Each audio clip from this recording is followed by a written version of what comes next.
Hello students और हमारे मित्र, आपका हमारे सेपिया कंप्यूटर चैनल में स्वागत है। मैं आपके लिए एक और नया वीडियो लेकर आया हूं। ये वीडियो 500 कंप्यूटर जनरल नॉलेज की सीरीज का पार्ट 2 भाग है। मेरे हर एक पार्ट में आपको 50 क्वेश्चनों का एक सेट मिलेगा। पार्ट 1 वीडियो जिसने अभी तक नहीं देखा है वो हमारे डिस्क्रिप्शन बॉक्स में जाकर देख सकते हैं। हमने सभी वीडियो में 50 प्रश्नों का सेट बनाया हूँ। आपसे अनुरोध है आप हमारे चैनल्स को लाइक सब्सक्राइब कर दें और बेल आइकन दबाना ना भूलें ताकि आपको हमारे सभी वीडियो का नोटिफिकेशन मिल सके।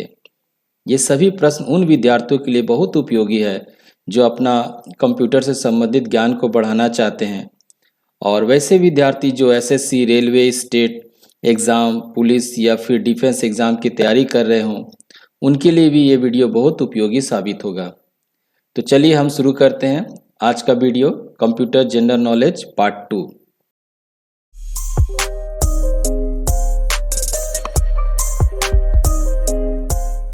तो हमारा ये पहला प्रश्न है, which of the following is not a hardware of the computer.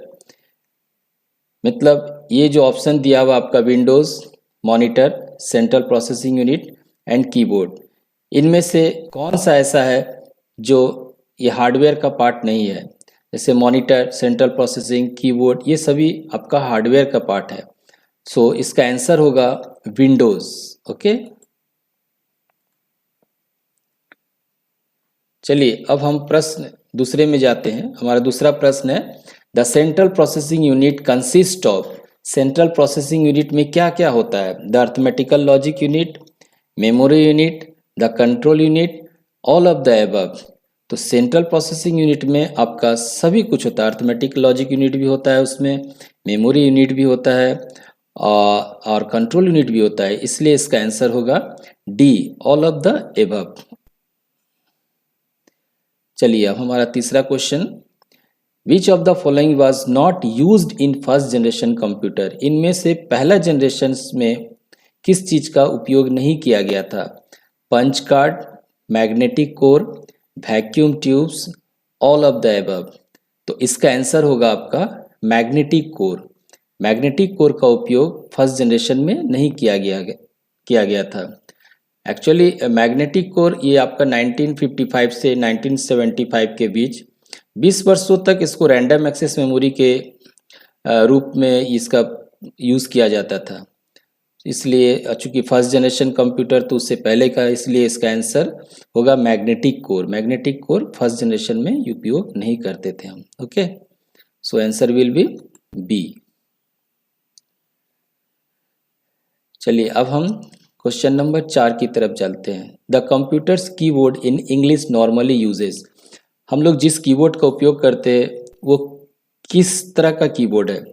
A B C D E F base, A B Q W E R T base, C A S D F G base और D none of this. तो इसका answer होगा आपका की Q W E R T base. Okay, ऐसा इसलिए क्योंकि आप जब कीबोर्ड को देखेंगे तो उसका ऊपर का Q W E R T से लेटर से स्टार्ट होता है, इसलिए इस तरह के कीबोर्ड सिस्टम्स को हम Q W E R T base keyboard system कहते हैं। Okay, so answer will be B.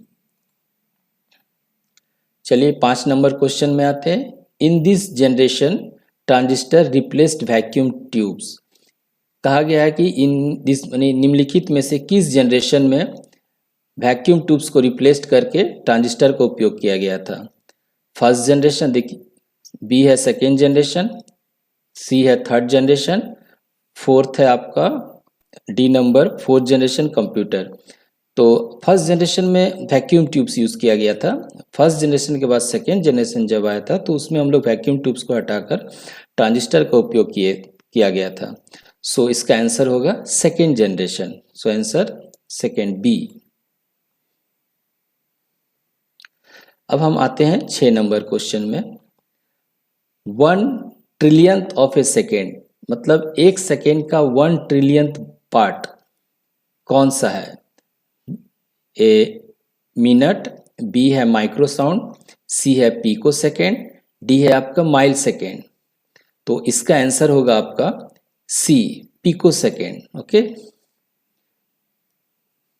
1 ट्रिलियंथ मतलब होता है 1 ट्रिलियन, जैसे आप अगर 1 के पीछे 12 जीरो लगा देते हैं, अगर हिंदी में इसको कहा जाए तो करीब 10 खरब उसको कहते हैं। माने 1 सेकेंड का 1 ट्रिलियंथ पार्ट को हम पिको सेकेंड कहते हैं। तो इसका आंसर होगा सी, पिको सेकेंड।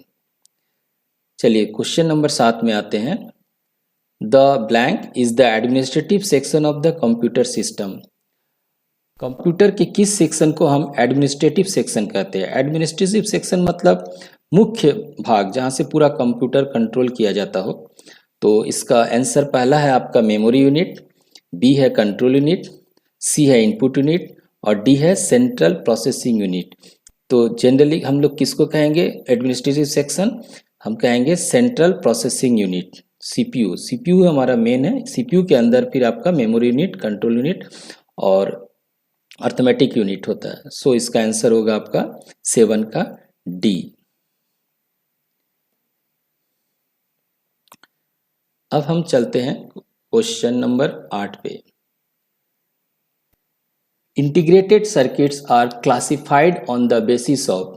इंटीग्रेटेड सर्किट जिसे हम आईसी भी कहते हैं, वो किस आधार पे क्लासिफाइड किया गया है? नंबर ऑफ ट्रांजिस्टर के आधार पे, टाइप्स ऑफ कंप्यूटर के आधार पे, मैन्युफैक्चरिंग कंपनी के आधार पे या नन ऑफ द अबव। तो इसका आंसर होगा आपका नंबर ऑफ ट्रांजिस्टर के आधार पे। उसमें कितना ट्रांजिस्टर की संख्या कितनी होगी, इसके आधार पे हम लोग आईसी को क्लासिफाई करते हैं। ओके, तो इसका आंसर होगा ए, नंबर ऑफ ट्रांजिस्टर। ट्रांजिस्टर ये एक सेमीकंडक्टर डिवाइस होता है जो आईसी बनाने के लिए बहुत उपयोगी है। अब हम आते हैं क्वेश्चन नंबर 9 में। The base of hexadecimal number system is. Hexadecimal number system का बेस कितना होगा? जैसा कि आप लोग को शायद पता हो, 4 तरह के नंबर सिस्टम होते हैं आपका। एक binary number system, decimal number system और ऑक्टल नंबर सिस्टम और हेक्साडेसिमल नंबर सिस्टम। तो बाइनरी का base 0 1 that is only 2 base होता है, डेसिमल का आपका 10 होता है, ऑक्टल का आपका 8 होता है और हेक्साडेसिमल का 16 होता है। तो इसका आंसर होगा आपका D, the base of hexadecimal number system is D. So answer D में। चलिए अब हम आते हैं क्वेश्चन नंबर 10 में आते हैं। क्वेश्चन नंबर 10 है हमारा, how many computer generation are there. Computer generations को कितने भाग में बांटा गया है? तो इसका आंसर होगा आपका बी, 5 जनरेशन्स। ओके,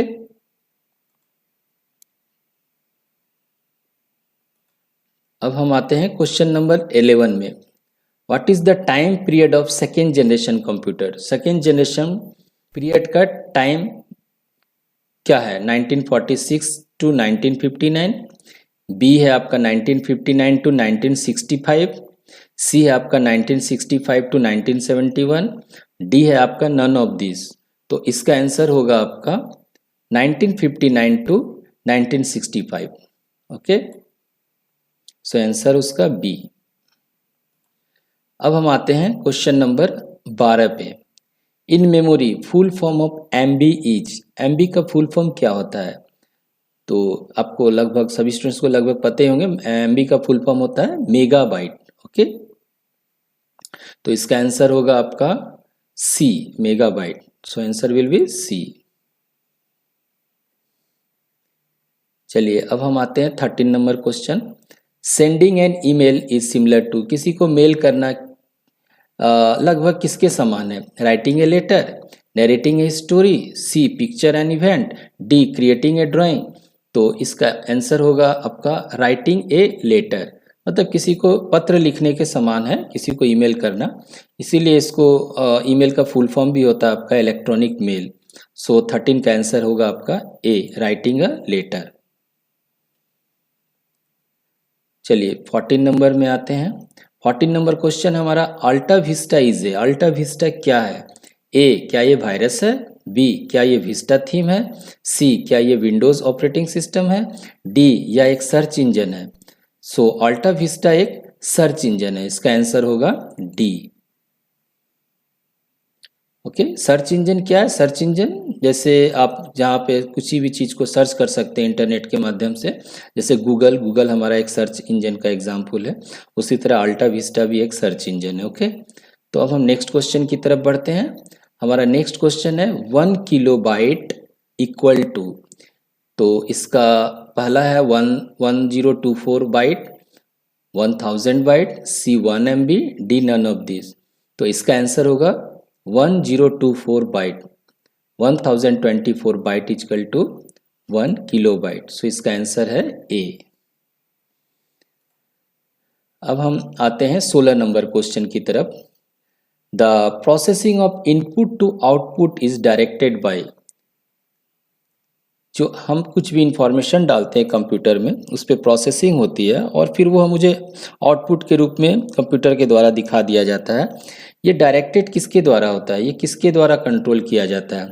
तो इसका आंसर है आपका ए में hardware, B printer, C software, D none of this. तो इसका सही आंसर होगा सॉफ्टवेयर। सॉफ्टवेयर के द्वारा ही इनपुट और आउटपुट प्रोसेसिंग को कंट्रोल किया जाता है। ओके, चलिए अब हम 17 नंबर क्वेश्चन में आते हैं। How many types of memory are there? Memory कितने तरह के होते हैं? तो इसका आंसर होगा जनरली मेमोरी दो तरह के होते हैं। एक हो गया आपका प्राइमरी मेमोरी और सेकेंडरी मेमोरी। तो इसका आंसर में देखिए डी में 2 दिया हुआ है, इसलिए इसका आंसर होगा डी। ओके, तो मेमोरी दो तरह के होते हैं। अब हम लोग आते हैं क्वेश्चन नंबर 18 की तरफ। Normally certify A site on the internet is security site. कौन है जो आपके वेबसाइट्स को सर्टिफाई करता है कि ये साइट सिक्योर साइट है?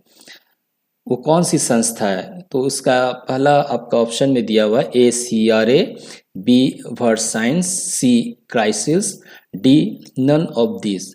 तो इसका आंसर होगा आपका 18 का सी क्रिशिल्स। ओके, तो आप इसका टिक मारते हैं सी में, इसका सही आंसर सी। तो क्रिसिल क्या है? इसका एक फुल फॉर्म होता है credit rating information services of India. ये एक रेटिंग, रिसर्च, रिस्क और पॉलिसी एडवाइजरी सर्विस प्रदान करती है। इसका मुख्यालय मुंबई में है।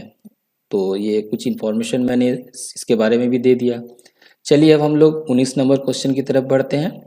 हमारा 19th क्वेश्चन से विच of the following is an example of volatile memory? निम्नलिखित में से कौन सा वोलेटाइल मेमोरी का उदाहरण है? तो चलिए हम लोग जानते हैं वोलेटाइल का मतलब होता है जो स्थिर ना हो। ओके, जैसे पहला है आपका मॉडेम, इनपुट, रोम और रैम। तो इसका सही जवाब होगा आपका रैम। सो 19 का डी। रैम का फुल फॉर्म ही होता है रैंडम एक्सेस मेमोरी, जो रैंडम हो वो बदलता रहे। ओके, तो चलिए अब हम लोग आते हैं नेक्स्ट क्वेश्चन की तरफ। हमारा नेक्स्ट क्वेश्चन 20 नंबर क्वेश्चन है। Which commands can be use to copy files in Unix? Unix में कौन सा कमांड है जिसके द्वारा हम लोग किसी फाइल को कॉपी कर सकते हैं? तो पहला है आपका ए कॉपी, बी है एन कॉपी, सी है आपका सीपी, डी है आपका नन ऑफ दिस। तो इसका सही उत्तर होगा आपका सीपी। ओके, तो आपको बताता चलूँ, यूनिक्स एक ऑपरेटिंग सिस्टम है। जैसे आप विंडोज़ एक ऑपरेटिंग सिस्टम हम लोग यूज़ करते हैं जनरली मोबाइल में, जैसे आपका एंड्रॉयड होता है, उसी तरह से यूनिक्स भी एक ऑपरेटिंग सिस्टम है। इसमें कॉपी के लिए हम लोग सीपी कमांड का उपयोग करते हैं। 20 का सी। चलिए 21 नंबर क्वेश्चन की तरफ बढ़ता हूँ। Transmission of data in one direction is called. अगर डेटा का ट्रांसमिशन एक ही डायरेक्शन की तरफ होता हो तो उसे हम क्या कहते हैं? ए है हमारा डुप्लेक्स, बी हमारा ट्राइप्लेक्स, सी हमारा सिंप्लेक्स, डी हमारा नॉन ऑफ दिस। तो इसका सही आंसर होगा आपका सिंप्लेक्स। चलिए अब हम लोग 22 नंबर क्वेश्चन की तरफ बढ़ते हैं। Is the valid unit of memory? इनमें से कौन सा वैलिड यूनिट है मेमोरी का जिसे हम मेमोरी के रूप में उपयोग कर सकते हैं? ए है आपका केबी, बी है आपका एमबी, सी है आपका जीबी, डी है ऑल ऑफ द अबव। तो KB means kilobyte, MB megabyte, gigabyte. तो ये तीनों को ही हम यूनिट ऑफ मेमोरी कहते हैं। सो इसका answer all of the above होगा। सो 22 का डी। 23 नंबर क्वेश्चन की तरफ चलता हूं। The list of coded instruction in computer is called, the list of coded instruction computer is called, computer में कोड के रूप में इंस्ट्रक्शन जो लिखा जाता है उसे क्या कहते हैं? ए हमारा एल्गोरिदम, बी फ्लो चार्ट, सी कंप्यूटर प्रोग्राम, डी नन। तो इसका आंसर होगा आपका कंप्यूटर प्रोग्राम। ओके, सो 23 का आंसर है सी computer program.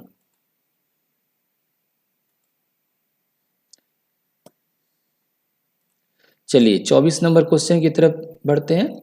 Following is not true for magnetic tape, इनमें से मैग्नेटिक टेप के बारे में कौन सी कथन सत्य नहीं है, नॉट ट्रू? पहला है आपका हाईली रिलायबल, बी है आपका लो कॉस्ट, सी है आपका डायरेक्ट एक्सेस स्टोरेज मीडियम, और डी है आपका कॉम्पैक्ट एंड पोर्टेबल। तो इसका सही आंसर है आपका direct access storage medium. Direct access storage medium is not true for magnetic tape. So the answer will be C. तो 24 का C.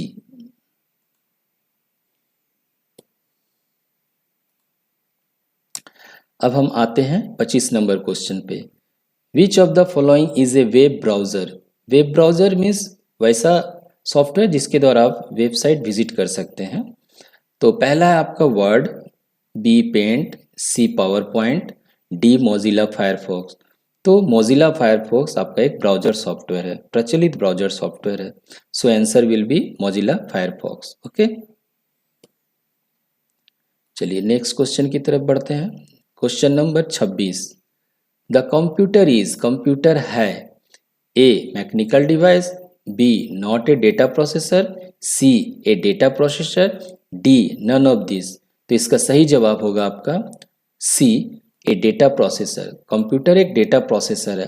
हम कीबोर्ड से या किसी इनपुट डिवाइस के माध्यम से डेटा को फेड करते हैं कंप्यूटर के अंदर, कंप्यूटर उसको प्रोसेस करके मुझे आउटपुट के रूप में रिजल्ट दिखाता है। So the answer will be a data processor, C. चलिए हम 27 नंबर क्वेश्चन की तरफ बढ़ते हैं। Data on a floppy disk is recorded in rings called. Floppy disk पहले प्रचलन में यूज़ किया जाता था, जिस तरह से आज हम लोग पेन ड्राइव का प्रयोग करते हैं, इसी समय में हम फ्लॉपी डिस्क का उपयोग किया करते थे। उसके अंदर में भी एक डिस्क हुआ करता था, तो उसमें रिंग, राउंड राउंड रिंग बने हुए थे। उस रिंग को हम क्या कहते हैं? ओके, तो ऑप्शन में दिया हुआ आपका रिंगर्स, बी ट्रैक्स, सी राउंडर्स और डी सेक्टर्स। तो इसका आंसर होगा आपका बी ट्रैक्स। ठीक है, सो data on floppy disk is recorded in rings called track. तो 27 का बी। चलिए हम नेक्स्ट क्वेश्चन की तरफ बढ़ते हैं। 28। A group of characters that have a predefined meaning.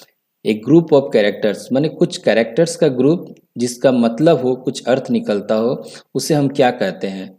A keyboard, B fields, C database, D file. तो इसका आंसर होगा सी डेटाबेस। डेटाबेस को हम प्री डिफाइंड मीनिंग कर सकते हैं, जिसमें बहुत सारे हम नंबर्स या कैरेक्टर्स किसी चीज़ का उपयोग करके कुछ मीनिंगफुल इंफॉर्मेशन रिप्रेजेंट करते हैं। That's why the answer will be C database. अब हम क्वेश्चन नंबर 29 की तरफ बढ़ते हैं। 29। The contents of memory are lost after shut down the computer. Computer को बंद करने के बाद आपका मेमोरी चला जाता है, किसका? ए आउटपुट का, बी इनपुट का, सी मेमोरी का, या डी प्राइमरी मेमोरी का। तो इसका सही आंसर होगा आपका primary memory. Okay, primary memory में हमारा रैम आता है, रैंडम एक्सेस मेमोरी। जब आप कंप्यूटर शट डाउन कर देते हैं तो रैम से डेटा आउट हो जाता है, फिर जब कंप्यूटर आप ऑन करते हैं फिर उसमें आपका डेटा लोड होता है। ओके, सो आंसर 29 का डी। 30 नंबर क्वेश्चंस में हम 30 नंबर क्वेश्चंस में आते हैं। What is the full form of PC? PC का फुल फॉर्म क्या है? तो पीसी का फुल फॉर्म यहाँ ऑप्शन में दिया हुआ painful creation, B production computer, C personal computer, D process control. So इसका आंसर होगा आपका पर्सनल कंप्यूटर। ठीक है, तो 30 का सी। ओके, अब हम लोग आते हैं क्वेश्चन नंबर 31 पे। Who probably has least technical knowledge, किसे हम ये कह सकते हैं कि इसे टेक्निकली इसको नॉलेज कम होगा। कैसे लोग को, सिस्टम एनालिस्ट को, या प्रोग्रामर को, या कंप्यूटर प्रोफेशनल को, या यूज़र को। तो इसका सही उत्तर होगा यूज़र। यूज़र जो होते हैं वो किसी भी तरह का हो सकते हैं। ओके, वो या तो सिस्टम एनालिस्ट भी हो सकते हैं, प्रोग्रामर भी हो सकते हैं, कंप्यूटर प्रोफेशनल भी हो सकता है, या वो प्रथम बार कंप्यूटर यूज़ कर रहा हो, वैसे व्यक्ति को भी हम लोग यूज़र कह सकते हैं। सो इसमें हम लोग आंसर होगा हमारा user. So probably has least technical knowledge, user, D. Okay, next question हमारा 32 number. N automatic machine that is made top performs routine human task is, मतलब एक ऐसा ऑटोमेटिक मशीन जो मनुष्य के जैसा काम कर सके, उसे क्या कहेंगे। A tanker, B robot, C computer, D none of this. तो इसका आंसर होगा आपका बी रोबोट। रोबोट क्या है, एक सॉफ्टवेयर और एक हार्डवेयर का एक बहुत ही अच्छा कॉम्बिनेशन है, जिससे आपको खैर पता ही है रोबोट जनरली क्या होता है। आप अभी इंसान के जैसा रोबोट भी वर्क कर सकता है। अब रोबोट के द्वारा बहुत सारे फैक्ट्रियों में रोबोट का प्रयोग करके हर तरह का मैन्युफैक्चरिंग में इसका उपयोग किया जाता है। सो 32 का आंसर होगा आपका बी। ओके, अब हम आते हैं क्वेश्चन नंबर 33 पे। The part of computer which performs all types of mathematical operation, computer के ऐसे भाग जो सारे मैथमेटिकल ऑपरेशन को करता हो, उसे क्या कहते हैं। ए सीयू, बी मेमोरी, सी एएलयू, डी रजिस्टर। तो इसका आंसर होगा आपका सी एएलयू। एएलयू का फुल फॉर्म ही होता है अर्थमेटिकल लॉजिकल यूनिट। ओके, तो चलिए अब हम क्वेश्चन नंबर 34 की तरफ बढ़ते हैं। हमारा 34 क्वेश्चन से, a method of providing virtual memories, virtual memory providing करने के मेथड्स को क्या कहते हैं। ए है आपका पेजिंग, बी है आपका फ्रेगमेंटेशन, सी डी फ्रेगमेंटेशन, और डी है सेगमेंटेशन। तो इसका सही उत्तर होगा आपका सेगमेंटेशन। ओके, चलिए अब हम क्वेश्चन नंबर 35 की तरफ बढ़ते हैं। The keyboard and mouse of computer are the most commonly used, keyboard और माउस का हम लोग ज़्यादातर के यूज़ करते हैं प्रोसेसिंग यूनिट के रूप में, आउटपुट यूनिट के रूप में, इनपुट डिवाइस के रूप में, या नन ऑफ दिस के रूप में। तो आपको शायद पता हो कि कीबोर्ड और माउस को हम इनपुट डिवाइस कहते हैं, क्योंकि इसके द्वारा इंफॉर्मेशन कंप्यूटर में फीड की जाती है। सो 35 का आंसर होगा आपका C input device. 36, how many types of software are, software कितने तरह के होते हैं। तो सॉफ्टवेयर टोटल 2 तरह के होते हैं, एक सिस्टम सॉफ्टवेयर, एक एप्लीकेशन सॉफ्टवेयर। बाद में एप्लीकेशन सॉफ्टवेयर को और भी पार्ट में हम लोग डिवाइड करते हैं। सो अभी इसके लिए उत्तर होगा आपका 36 का डी। 37 क्वेश्चन नंबर, चलिए, following is not a non impact printer, इनमें से कौन सा नॉन इम्पैक्ट प्रिंटर नहीं है। Not a non impact printer, non impact printer नहीं है। प्रिंटर भी 2 तरह का होता है, एक इम्पैक्ट प्रिंटर, एक हो गया आपका non impact printer. Impact printer जो पुराने प्रिंटर हुआ करते थे, पुराने तरह के, वो सारे आपका इम्पैक्ट प्रिंटर कहलाता है, और नए ज़माने के जो कंप्यूटर्स हैं वो सारे नॉन इम्पैक्ट प्रिंटर कहलाते हैं। तो आपका लेज़र प्रिंटर जो है वो पहला, बी है आपका थर्मल प्रिंटर, सी है आपका डॉट मैट्रिक्स प्रिंटर, और डी है आपका इंकजेट प्रिंटर।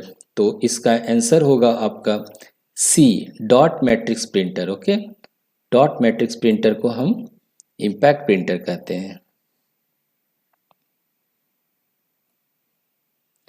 नेक्स्ट क्वेश्चन की तरफ बढ़ते हैं। चलिए, हमारा अगला क्वेश्चन है, the following is an example of application software, इनमें से कौन सा एप्लीकेशन सॉफ्टवेयर का एग्जाम्पल है। पहला हार्डवेयर, बी हो गया आपका लाइनक्स, सी हो गया विंडोज़, डी हो गया आपका MS ऑफिस।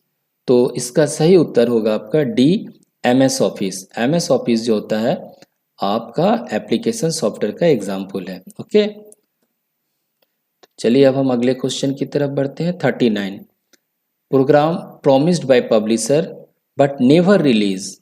इसका ऑप्शन दिया हुआ आपका शेयरवेयर, बी है आपका सॉफ्टवेयर, सी है आपका वेपोरवेयर्स और डी है आपका माइंडवेयर। सो इसका आंसर होगा आपका सी, वेपोरवेयर। ओके, चलिए क्वेश्चन नंबर 40 की तरफ बढ़ते हैं। विच of the following is widely used in academic testing.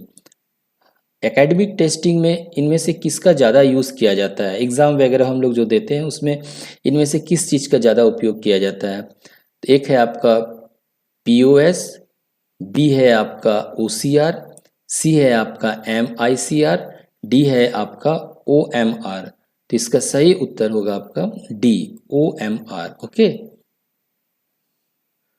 OMR का आपका फुल फॉर्म होता है ऑप्टिकल मार्क रिकॉग्नाइजेशन। ये एग्ज़ाम वगैरह में हम लोग जब एग्ज़ाम देते हैं तो जो सही उत्तर होता है उसे हम लोग ब्लैक पेन से उसे ब्लैक कर देते हैं, फिर उस सीट को OMR मशीन्स में डाल के उसको रिकॉग्नाइज किया जाता है, आपका सही उत्तर को प्राप्त किया जाता है उसके द्वारा। सो the answer will B D, OMR। ठीक है, चलिए अब अगले क्वेश्चन की तरफ बढ़ते हैं। A file containing relatively permanent data is. तो पहला इसका ऑप्शन है ट्रांजैक्शन फाइल, बी है आपका रैंडम फाइल, सी है आपका सीक्वेंशियल फाइल, डी है आपका मास्टर फाइल। तो इसका सही उत्तर होगा आपका master file. Okay, master file मतलब यूनिक नेम। जैसे आपका किसी क्लास में बहुत सारे स्टूडेंट्स हैं तो हो सकता है उसमें से एक दो स्टूडेंट्स का नाम एक हो सकता है, बट रोल नंबर तो डिफरेंट होंगे सबका। तो हम कह सकते हैं उसका, उस बच्चे का रोल नंबर उसका एक तरह का मास्टर फाइल है। So is a file containing relatively permanent data is, जो परमानेंट डेटा हो, खास एक पार्टिकुलरली डेटा को रिप्रेजेंट करता हो, उसे हम मास्टर फाइल कहते हैं। ओके, सो 41 का डी। चलिए अब हम 42 नंबर क्वेश्चन में चलते हैं। 42 number question, the octal equivalent of binary number 010001 is. इसका आंसर है 11, बी 12, सी 22, डी 51। तो इसका सही आंसर होगा आपका ए 11। तो इसका एक मैथमेटिकल कैलकुलेशन है जिससे हम इसे कन्वर्ट कर सकते हैं binary to decimal, decimal to binary. मैं इस सब्जेक्ट से भी रिलेटेड वीडियो जल्दी बनाने वाला हूं, तो आप लोग लाइक सब्सक्राइब अवश्य कर दें ताकि इस वीडियो, इससे रिगार्डिंग वीडियो भी आपको सही समय पे आपको नोटिफिकेशन मिल जाए। तो 42 का सही आंसर है आपका ए 11। 43 नंबर क्वेश्चन में आते हैं। A storage medium that retain its content even in the absence of power is referred as. तो चलिए इसका हम ऑप्शन पढ़ते हैं। ए है आपका वोलेटाइल स्टोरेज, बी है आपका नॉन वोलेटाइल स्टोरेज, सी है आपका प्राइमरी स्टोरेज, डी है आपका सेकेंडरी स्टोरेज। तो इसका सही आंसर है आपका non volatile storage. Okay, non volatile storage अगर आपका पावर नहीं है, आप शट डाउन करके रखे हैं, फिर भी उसमें डेटा स्टोर होता है, तो इसे हम सही आंसर बी मानेंगे, नॉन वोलेटाइल स्टोरेज। ठीक है, चलिए अब हम अगले प्रश्न की तरफ बढ़ते हैं।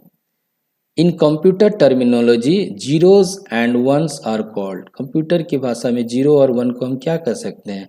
A on and off, B bytes, C bits, D binary digits. तो इसका सही आंसर होगा बीट्स। कंप्यूटर में जितने सारे सिग्नल्स होते हैं 1 0 0 1 बाइनरी कोड के, वो सभी को हम बीट कहते हैं। Okay, so answer will B 44 का सी, बीट्स। चलिए हम अगले प्रश्न की तरफ चलते हैं। अब क्वेश्चन नंबर हमारा 45 number question. ALU is a part of memory. ALU arithmetical logical unit किस मेमोरी का पार्ट है? Sorry, ALU is a part of memory. ALU क्या मेमोरी का पार्ट है? ए है आपका फॉल्स, बी है आपका ट्रू, सी बोथ, डी है आपका नन ऑफ दिस। तो इसका आंसर होगा फॉल्स। ALU तो अर्थमेटिकल लॉजिकल यूनिट है, ये मेमोरी का पार्ट तो नहीं हो सकता, सो ये आंसर फॉल्स। तो 45 का ए फॉल्स। हमारा अगला क्वेश्चन है, can hardware work without device driver? क्या कोई भी हार्डवेयर बिना ड्राइवर के वर्क कर सकता है? ड्राइवर का मतलब क्या होता है? कोई भी हार्डवेयर जब भी हम कंप्यूटर में इंस्टॉल करते हैं तो उसके रिगार्डिंग एक सॉफ्टवेयर इंस्टॉल किया जाता है। वो सॉफ्टवेयर क्या करता है, आपके हार्डवेयर और आपके कंप्यूटर्स में एक दूसरे से रिलेशन स्थापित कर देता है, ताकि आपका पीसी समझ सके कि आपके साथ कोई हार्डवेयर अटैच हुआ, और वही सॉफ्टवेयर फिर आपको उस हार्डवेयर के साथ अटैचमेंट करने में या फंक्शनिंग करने में मदद करता है। तो can hardware work without device driver? तो ऐसा तो संभव नहीं है, बिना ड्राइवर का तो वर्क करेगा नहीं, ड्राइवर बहुत ज़रूरी है। तो इसका आंसर में दिया हुआ आपका ट्रू, बी दिया हुआ समटाइम, सी दिया हुआ फॉल्स, डी दिया हुआ आपका नन। तो इसका सही आंसर होगा आपका 46 का सी, फॉल्स।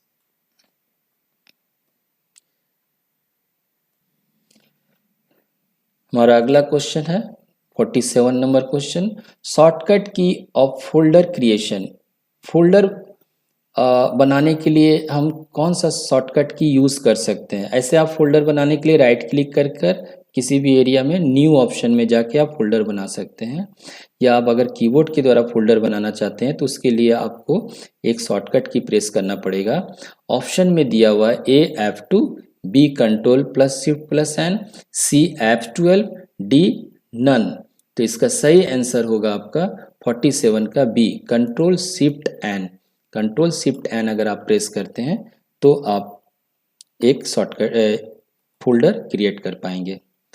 हमारा question number 48, computer shutdown shortcut की। कंप्यूटर को बंद करना हो अगर कीबोर्ड के द्वारा तो आप कौन सा की प्रेस करेंगे?